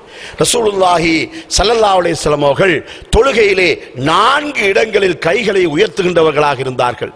ஆனா இன்றைக்கு நிறைய இமாம்கள் கூட இந்த சுன்னாவை செயல்படுத்துவதில்லை. 4 இடங்களில் காது சுனைக்கு நேராக இந்த புஜத்துக்கு மேலால கையை இப்படி உயர்த்துகின்றவர்களாக இருந்தார்கள் என்ற ஹதீஸ அப்துல்லாஹ் இப்னு உமர் ரலியல்லாஹு அன்ஹு அவர்கள் அறிவிக்கிறார்கள். புகாரியில் வருகின்றது, முஸ்லிமில் வருகின்றது, இன்னும் பல கிரந்தங்கள் இந்த ஹதீஸ் வருகின்றது. எப்படி? முதலாவது இடம் எது? ஆரம்ப தக்பீர். ஆரம்ப தக்பீர்ல இந்த அளவுக்கு உயர்த்தி கட்டிக்கொள்வது, இது முதலாவது இடம். இரண்டாவது இடம் எது? ருக்குவுக்கு செல்லும் போது உயர்த்தி விட்டு ருக்குவுக்கு செல்வது. மூன்றாவது இடம் எது? ருக்குவிலிருந்து நிலைக்கு வரும்போது இந்த அளவு உயர்த்தி விட்டு விடுவது. நாலாவது இடம் 2வது ரக்காத்திலிருந்து 3வது ரக்காத்துக்கு வரும்போது இந்த அளவு உயர்த்தி விட்டு கட்டிக்கொள்வது. இப்போ இது இன்றைக்கு எந்த அளவுக்கு மக்களுக்கு மத்தியில அலட்சியமாக நடக்கிறது என்று சொன்னா, ஆரம்ப தக்பீருக்கு கை உயர்த்திடுறாங்க. அதுவும் நிறைய பேர் இந்த உயர்த்த மாட்டாங்க. எப்படி? இப்படி உயர்த்தி கட்டுவாங்க, சிலருக்கு இப்படி உயர்த்தி கட்டுவாங்க, சிலருக்கு இப்படி உயர்த்தி கட்டுவாங்க. ஆனா நபி ஸல்லல்லாஹு அலைஹி வஸல்லம் உயர்த்தினது எப்படி? இந்த உள்ளங்கை கிப்லாவை நோக்குகின்ற அளவுக்கு இப்படித்தான் உயர்த்தினாங்க. அவங்க இந்த மணிக்கட்டு இந்த புஜத்துக்கு நேராக இருந்தது, இந்த விரல் பெருவிரல் காது சுனைக்கு நேராக இருந்தது. இப்படித்தான் உயர்த்தினார்கள். இப்படி உயர்த்த வேண்டும். உயர்த்தி கட்டியாச்சா, ருக்குவுக்கு போகிற நேரத்தில் அதிகமானவர்கள் கையை உயர்த்தாமல் தான் ருக்குவுக்கு செல்கிறார்கள். நாம் பார்க்கிறோம், தொழுவிக்கின்ற நிறைய இமாம்களை கூட பார்க்கின்றோம், அவர்கள் கையை உயர்த்தாமல் ருக்குவுக்கு செல்கின்ற காட்சியை பார்க்கின்றோம். அப்போ கையை உயர்த்திட்டு ருக்குவுக்கு போக வேண்டும். அதே போல நிலைக்கு வருகின்ற நேரத்திலும் கூட சிலர் என்ன செய்வார்கள்? இப்படி கையை கொண்டு வருவார்கள், சிலர்கள் இப்படி கொண்டு வருவார்கள். அப்போ இப்படி ஒவ்வொரு விதமாக கையை கொண்டு வருவார்கள். ஆனா ருக்குவில் இந்த நிலைக்கு வருகின்ற போதும் கூட கையை இந்த அளவுக்கு உயர்த்தி விட்டுத்தான் நிலைக்கு வர வேண்டும். அதே போல 2வது ரக்காத்திலிருந்து 3வது ரக்காத்துக்கு வரும்போது சும்மா எழும்பி கையை கட்டி கொள்றாங்க. அப்படி இல்லை, 3வது ரக்காத்துக்கு வரும்போதும் இந்த அளவுக்கு கையை உயர்த்தித்தான் கட்ட வேண்டும். அப்ப 1வது ரக்காத்திலிருந்து 2வது ரக்காத்துக்கு வரும்போதோ 3வது ரக்காத்திலிருந்து 4வது ரக்காத்துக்கு வரும்போதோ கைகள் உயர்த்தப்படுவது இல்லை. அப்போ இந்த அமைப்பில் தான் நபி ஸல்லல்லாஹு அலைஹி வஸல்லம் அவர்கள் 4 இடங்களில் கையை உயர்த்தினார்கள் என்று வருகின்றது. ஆனா பிதுஅத்துகளுக்கு முக்கியத்துவம் கொடுக்கக்கூடிய பள்ளிவாசலிலே தொழுவிக்கின்ற இமாம்கள் நிறைய பேரிடத்திலே இந்த 4 இடங்களில் கை தூக்கப்படுகின்ற இந்த சுன்னா இல்லாத ஒரு நடைமுறையை பார்க்கின்றோம். அதனால எந்த பிதுஅத்தும் இல்லாமல் சஃப்புடைய ஒழுங்குகளை பேணி காலோடு காலையும் தோளோடு தோளையும் சேர்த்தி தொழக்கூடிய நடைமுறையுள்ள பள்ளிவாசல் சற்று தூரமாக இருந்தாலும் கூட நாம் அதைத்தான் தேடி போகணும். காரணம் கேட்டால், அடே பக்கத்தில் பள்ளிவாசலை வச்சுக்கணும், நீ ஏன் அங்க போகிறாய் என்று கேட்டா நம்ம துணிச்சலோடு சொல்லணும், என்னது? அந்த பள்ளிவாசல்ல எந்த பிதுஅத்தும் கிடையாது, 100க்கு 100% சுன்னா அமைப்பிலே தொழுகை நடக்கின்றது, அதனாலதான் அங்க போகிறோம். உங்களது பள்ளியையும் அதே போல ஆக்குங்கள், அதே போல மாற்றியமையுங்கள், நாங்கள் உங்கள் பள்ளிக்கு வருகிறோம் என்று துணிஞ்சு சொல்ல வேண்டும், சும்மா சமாளிக்க கூடாது.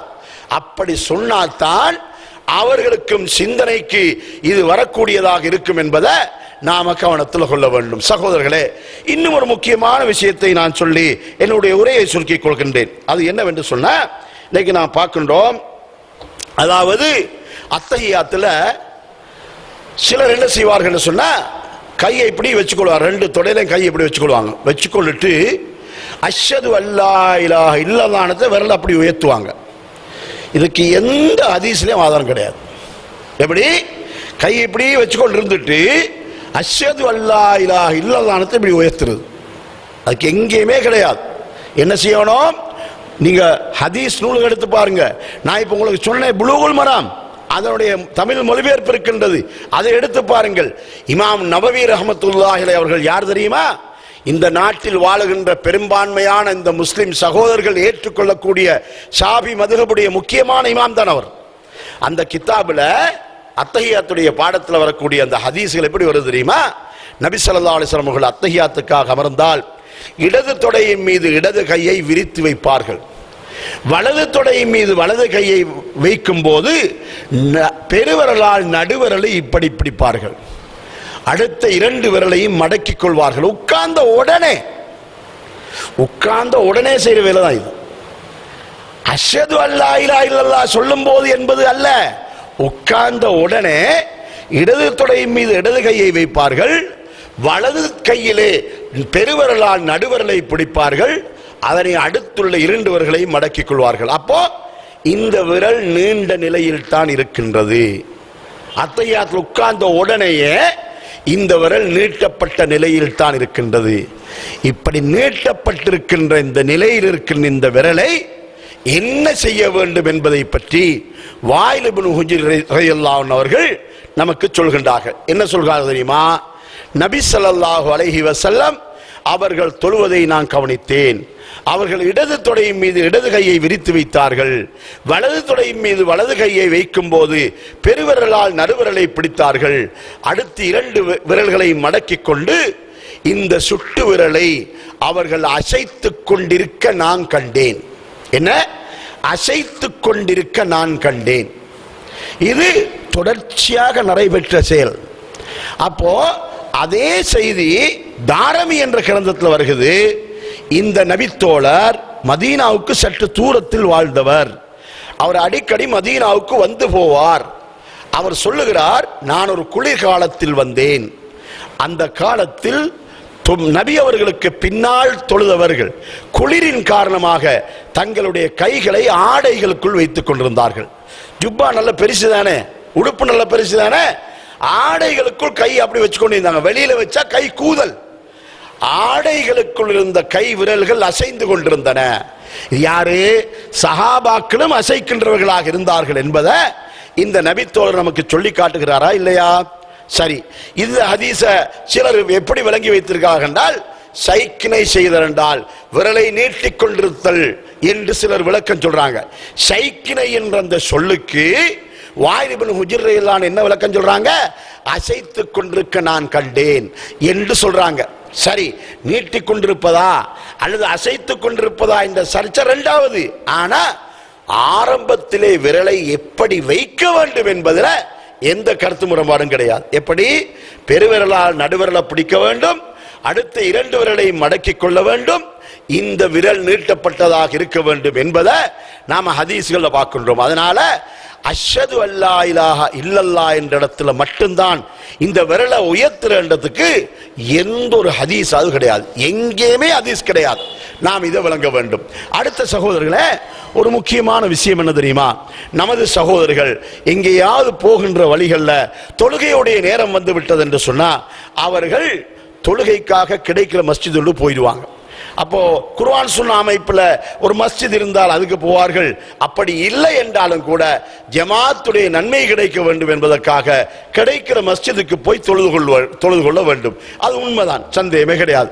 நம்ம கொழும்புக்கு போறோம், இலங்கையில பல பாகங்களுக்கு போகிறோம், எல்லா இடங்களிலும் இந்த குர்ஆன் சுன்னா அமைப்புள்ள மஸ்ஜிதுகள் எங்கு இருக்கின்றன என்பது நமக்கு தெரியாவிட்டா ஒரு மஸ்ஜித் கிடைச்சா அதுல போய் தொழுது கொள்ளலாம்.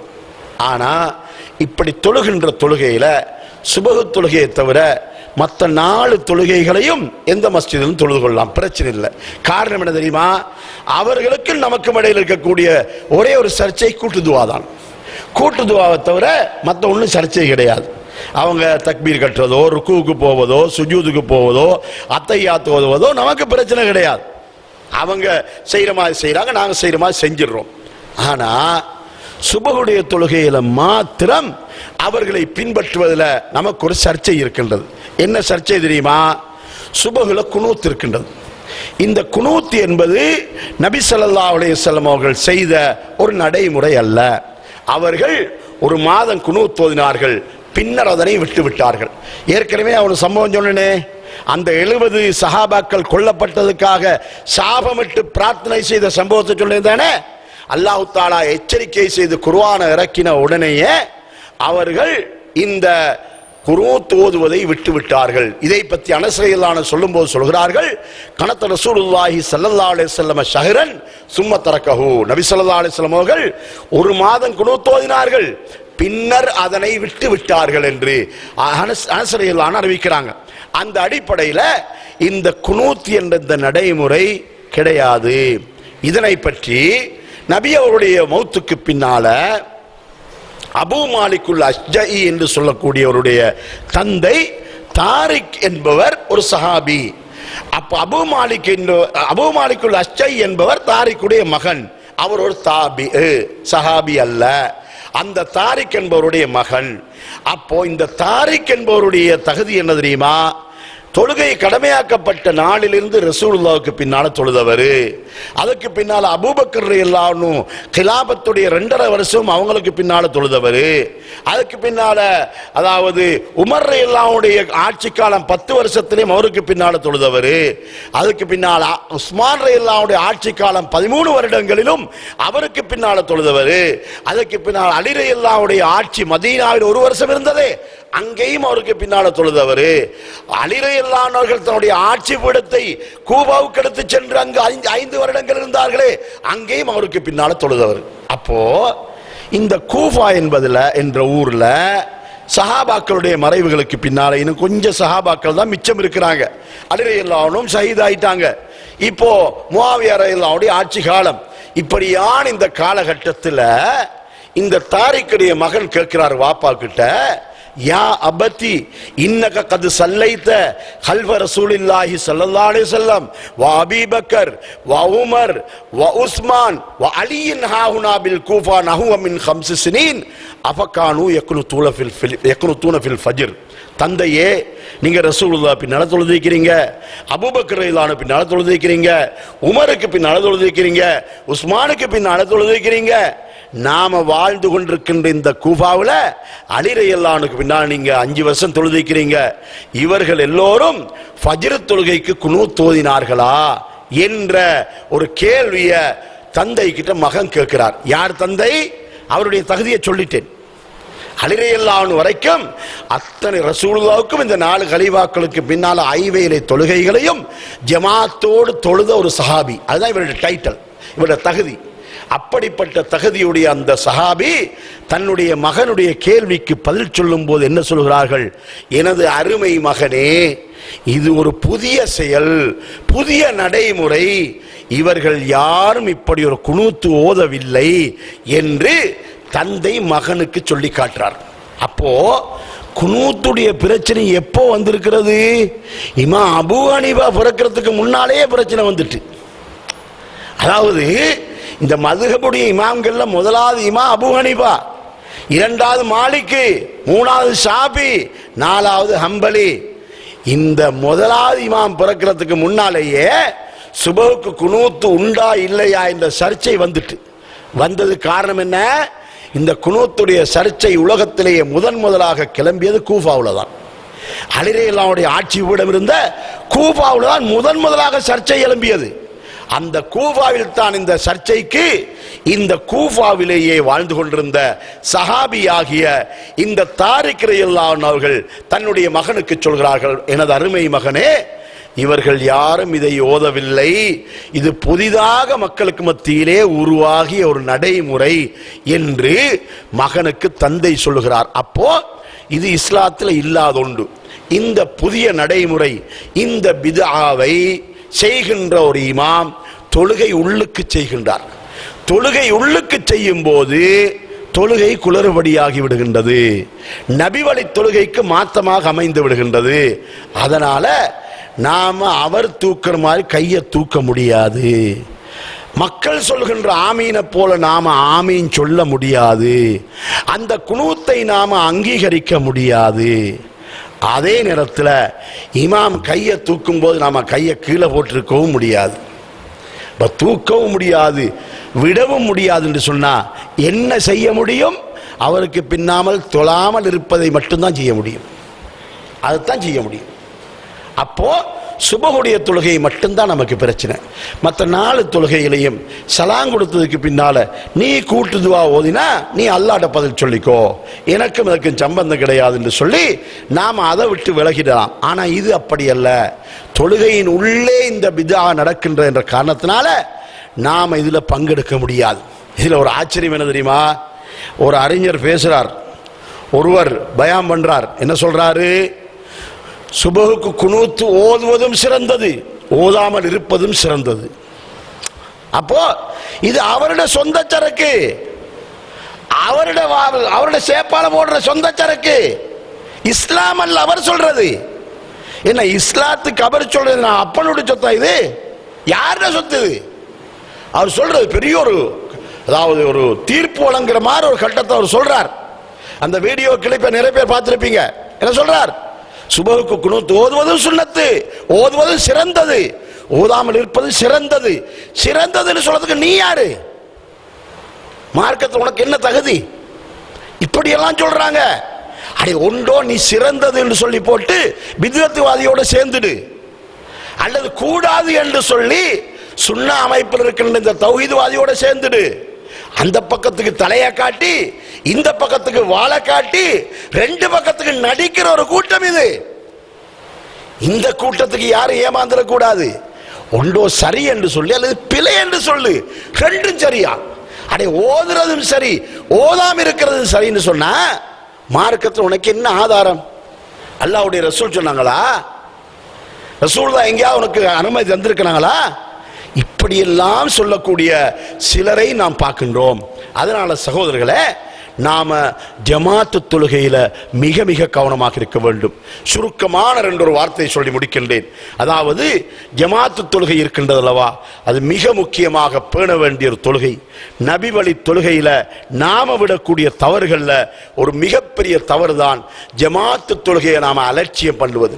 ஜமாத்து தொழுகைக்குரிய நேரம் வந்து விட்டதென்றால் ஜமாத்துல தொழாம அலட்சியம் பண்ணி நான் காலத்தை பிற்படுத்தி பொடுபோக்காக அலட்சியமாக நாம் இந்த தொழுகையை தொழுகின்ற நடைமுறையை பார்க்கின்றோம். சகோதரர்களே, ஜமாத்து தொழுகைய முக்கியத்துவத்தை சொல்வதானா, தனித்து தொழும் தொழுகையை விட ஜமாத்தோடு தொழும் தொழுகைக்கு 27 மடங்கு நன்மை அதிகம் என்ற ஒரு ஹதீஸ் இருக்கின்றது அல்லவா?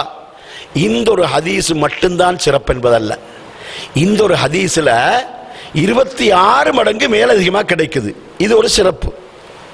தனித்து தொழும் தொழுகைக்கு கிடைக்கின்ற 1 மடங்கை விட ஜமாத்தோடு தொழும்போது 27 என்று சொன்னா 26 மடங்கு அதிகமான நன்மை நமக்கு கிடைக்குது.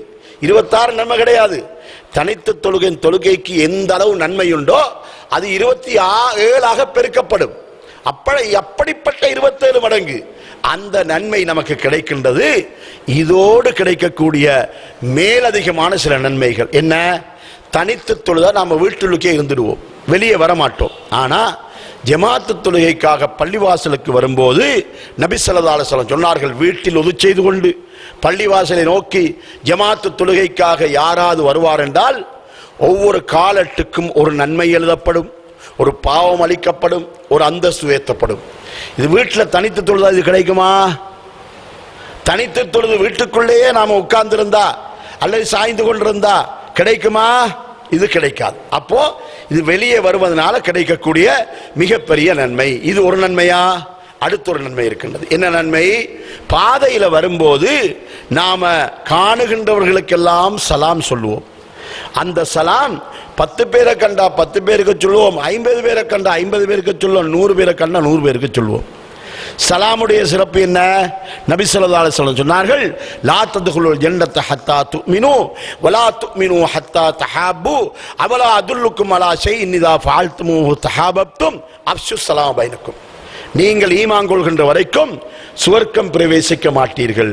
ஒருவரை ஒருவர் நேசிக்கின்ற வரைக்கும் ஈமான் கொண்டவர்களாக ஆக மாட்டீர்கள். நான் உங்களுக்கு ஒரு செய்தியை சொல்லி தரட்டுமா?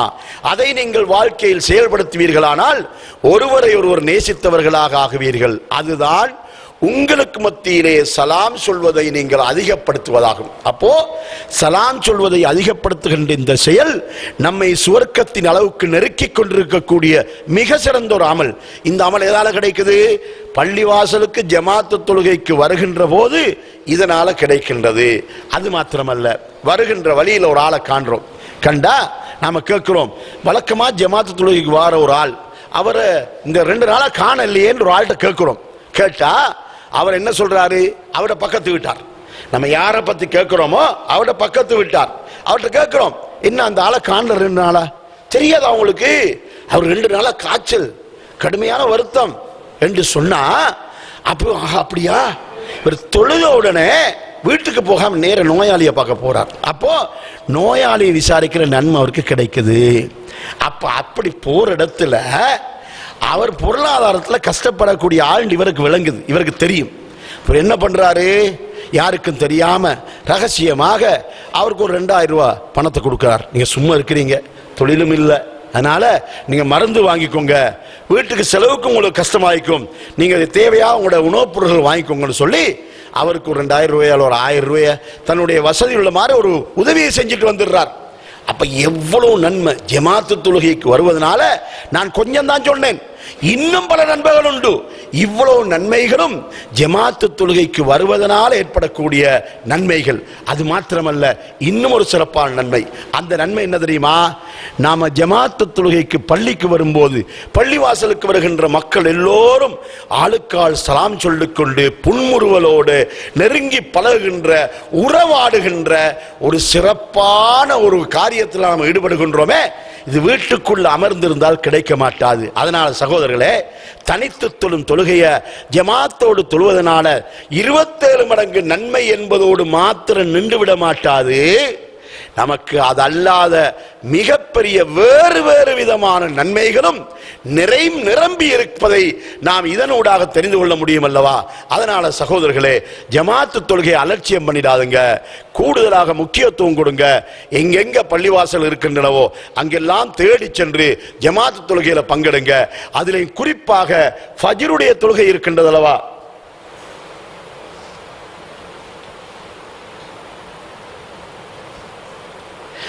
ஃபஜ்ருடைய தொழுகை இருக்கின்றது அல்லவா?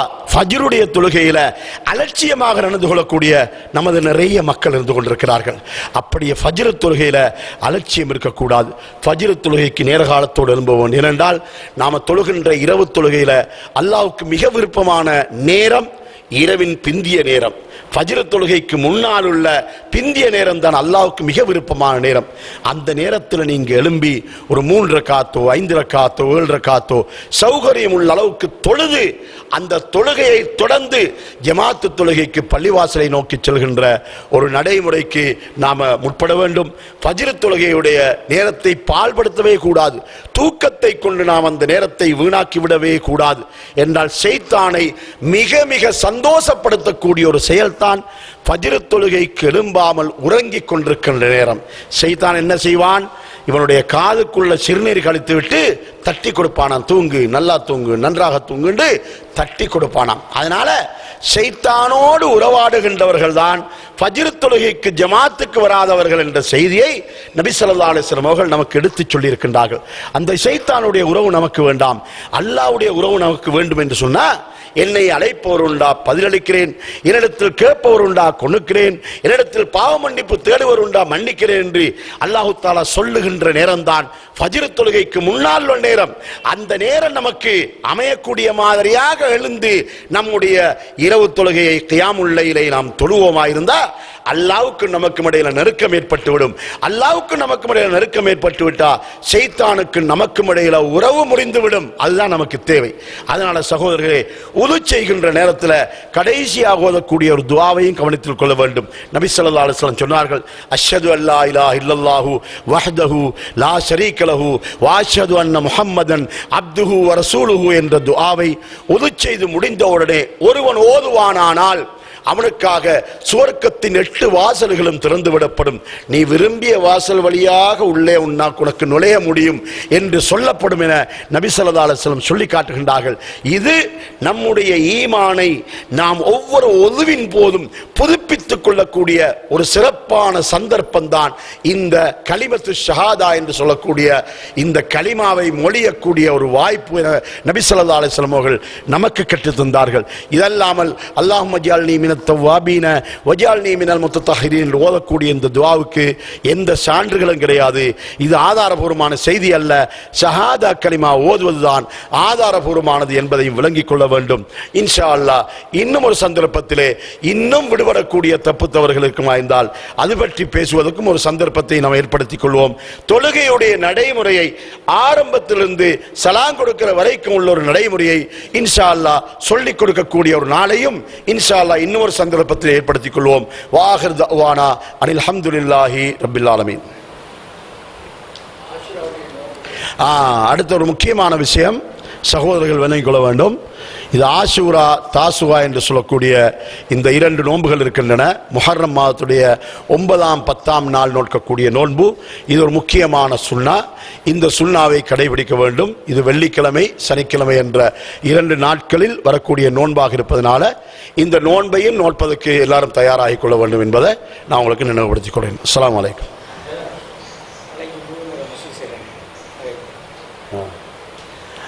சரி, கொஞ்சம் ஒரே ஒரு சந்தேகத்தை தருவோம். அதாவது உது செய்கின்ற நேரத்தில் தலைக்கு மசூ செய்கின்ற இந்த அமைப்பு இருக்கின்றது. இந்த அமைப்புக்கு ஒரு ஹதீஸ் வருகின்றது.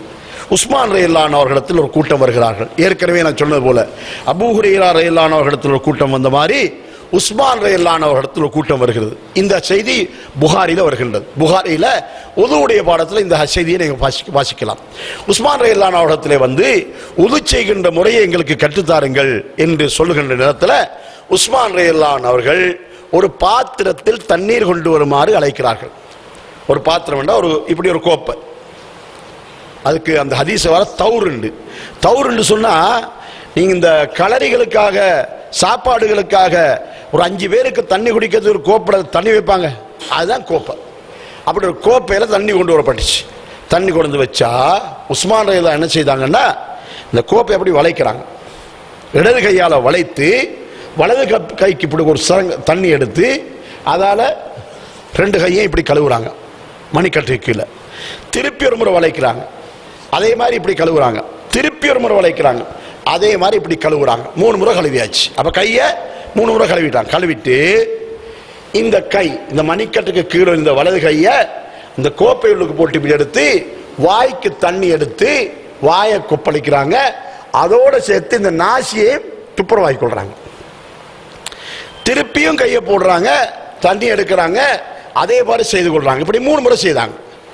அதுக்கு பின்னால இப்படி ஒரு அள்ளுறாங்க. எடுத்து இந்த கையை சேர்த்து இப்படி முகத்துக்கு முழுவதையும் ஒரு முறை கழுவுறாங்க. திருப்பி ஒரு முறை எடுக்கிறாங்க. முகம் முழுவதையும் 2ஆம் முறை கழுவுறாங்க. இப்படி எடுக்கிறாங்க. 2 கையையும் சேர்த்து முகம் முழுவதையும் 3ஆம் முறை கழுவுறாங்க. கழுவிட்டு அதுக்கு பின்னால அப்படி ஒரு தண்ணி எடுக்கிறாங்க. கைக்கு இப்படி எடுத்து முழங்கை வரைக்கும் தண்ணியை கொண்டு வந்து முழங்கை வரைக்கும் கழுவுறாங்க. அப்படி 3 முறை கழுவுறாங்க. திருப்பி எடுக்கிறாங்க.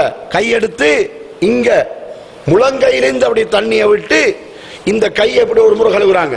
அதே போல 2ஆம் முறை கழுவுறாங்க. அதே போல 3ஆம் முறை கழுவுறாங்க. 3 கழியாச்சா அப்புறம் என்ன செய்யறாங்க, அப்படி ஒரு தண்ணி எடுக்கிறாங்க.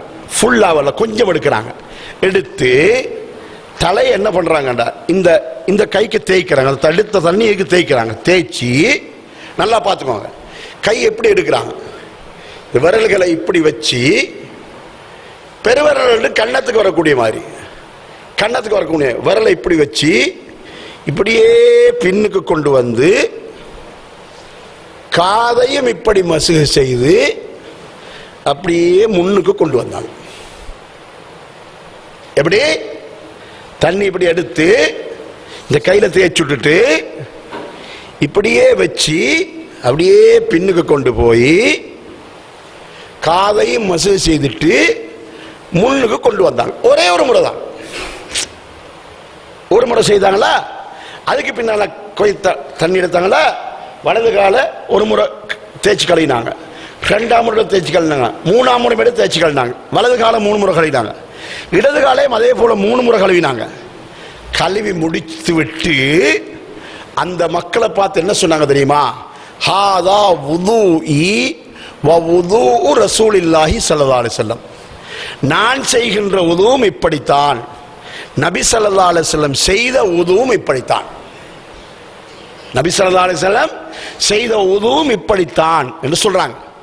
அப்ப தலையை மசுகு செய்தால் தலை முழுவதையும் இப்படியே எடுத்து பின்னுக்கு எடுத்து காதை மசுகு செய்து முன்னுக்கு கொண்டு வரணும். இதுதான் தலை முழுவதையும் மசுகு செய்யுது. ஆனா இன்னைக்கு இந்த ஹதீஸை படிக்காத மக்கள் என்ன செய்யறாங்கண்டா, இப்படி ஹவுதுல அல்லது பைப்பை திறந்து விட்டு தண்ணி எடுக்கிறாங்க, அல்லது ஹவுது தண்ணி எடுத்து அப்படின்றாங்க. இது ரசூலுல்லாஹ் காட்டி தந்த உது செய்யற முறையே அல்ல. அப்ப தலையிட முன்பக்கத்தை இப்படி தொடுறாங்க, இப்படி தொடுறாங்க, அதை 3 முறை தொட்டுடுறாங்க. அதுக்கு மதுஹபுல என்ன சொல்றாங்க தெரியுமா? இந்த தலைமுடியில் ஒரு 3 முடி நனைந்தாலும் போதும், கடமை நீங்கிடும்ன்றாங்க. இப்ப நீ கடமை நீங்கிட செய்யறாயா, நபி வழியை பின்பற்றுறாயா? எதை செய்யணும்? நாம எதை செய்யணும்? கடமை நீங்க செய்யறதா, நபி வழியை பின்பற்றுறதா?